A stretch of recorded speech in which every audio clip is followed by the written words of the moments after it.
you're about to start temper paints. These temper paints, they're used a lot by our teachers. They're water soluble, meaning they're very, very easy to clean up. If you spill it or anything, you can just do it with a wet rag. If you do spill it, please clean it up, or please let me know that you spilled some so that it doesn't just sit on the floor and then people track it all over the classroom. The only thing that really concerns you in this is the colored dye. Will it come out of your clothes if you get it on your clothes? The answer to that question is maybe. It depends what color it is, what color your shirt was, all that other stuff. All I do know is if you do get it on your clothes, don't let it sit in the laundry for a week. Wash it right when you get home, because otherwise it'll give it more time for the stain to set.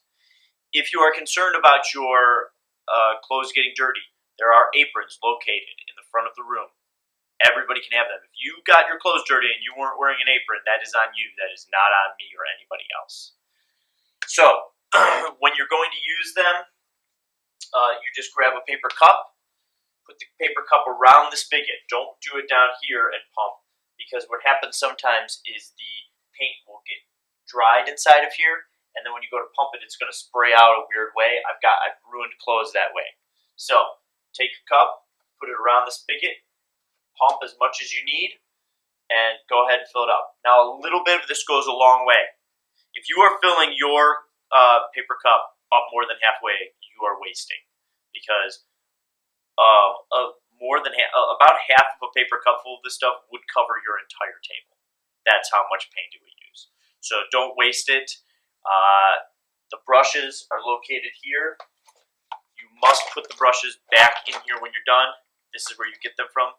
Occasionally, people will put these back in here, not washed. Don't be that guy or girl. But I would check to make sure that the brushes you're using don't have paint on them already. Just put them under the sink for a minute, or not even a minute, probably about 30 seconds will wash it off. Okay, so you are ready to go ahead and start painting. Alright guys, last part of this is daily cleanup.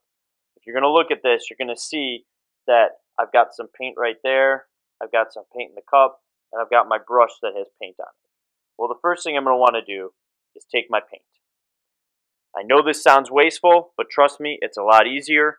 I'm just going to take my paint with the paint in it, toss it in the garbage can. Don't need it anymore.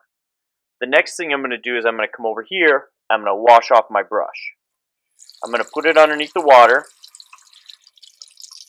and I'm going to make sure that I take my finger and push it against my finger.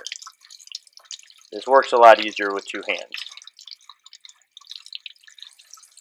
Shake it off a little bit, maybe even pinch some of it dry, turn off the water, bring it back into this container, put it in your paint container.